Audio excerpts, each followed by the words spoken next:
We are given a line which has intercepts as A and B. X-intercept as A, Y-intercept as B. And now this axis is rotated through certain angle, let's say alpha, beta, whatever.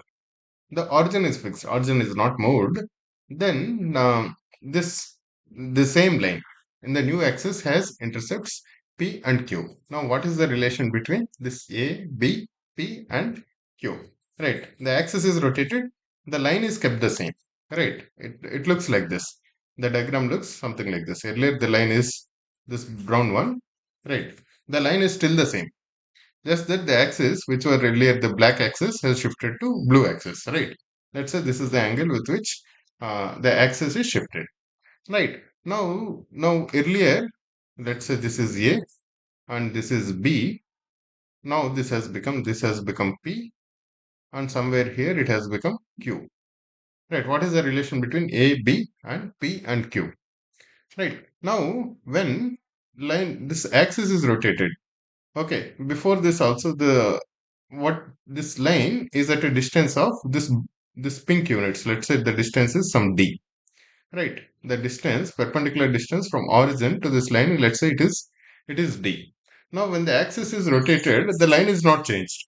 The distance between this point and this point should still remain same, right? For example, this is some iron rod or some stick kind of thing. Right. Some stick is lying here. When the axis is rotated, this line is still here. So that means the stick is still here. So that means this length of stick should not change, right? Because this line is not changed. This brown line is still remaining the same. So the perpendicular distance or distance from 0 0 to this point should still remain same. From the origin should still remain same because we are not shifting origin. If origin was shifted here, then the distance would have changed. Origin was shifted here, the distance could change. Right. Now because origin is not shifted, this length of this rod, whatever, if we call this as a rod, the perpendicular distance from this point to the line, that should still remain same. It should not change. Right. So, and what does that mean? In the new line, in the original line, the perpendicular distance should be the same thing. Let us use that condition and try to derive perpendicular distance from both the lines. In the original axis, what is the line? The line should be x by a plus y by b equals to 1, because a and b are the intercepts of the line in the original axis. In the new axis, it should be x by p plus y by q should be equal to 1. Right, because the P and Q are the new intercepts. Now we are concerned that from 0 0, the perpendicular distance to this line and this line should be equal. Right. So what does that mean?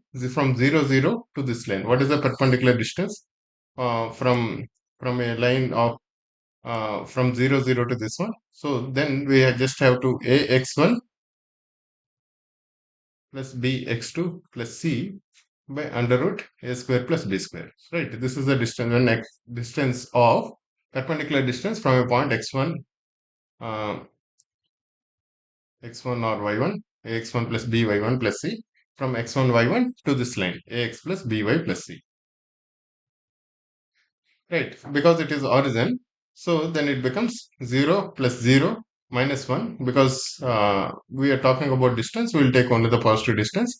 Right. So 0 plus 0 minus 1, that is equal to 1 by under root a square plus b square. In this case, a is 1 by a, b is 1 by b. So under root 1 by a square plus 1 by b square should be equal to, again, 0 and 0 we are substituting here. So these two terms will have nothing. So this should be equal to 1 by under root 1 by p square plus 1 by q square. So basically, we are talking about distance from origin, perpendicular distance from origin to these two lines. The perpendicular distance from origin, these two lines, is actually equals to this. What does that mean? So because it is 1 by something equals to 1 by something, this should be equal to this. That means root of this equals to this. That means 1 by a square plus 1 by b square equals to 1 by p square plus 1 by q square. Right. So that is the correct answer. 1 by a square plus 1 by b square equals to 1 by p square plus 1 by q square. The only little trick here is to understand that the perpendicular distance will not change because the line is not changing and the origin is not shifting. Right. If the origin is shifting, then the distance would have changed. But because the origin is not shifting, the distance will remain same.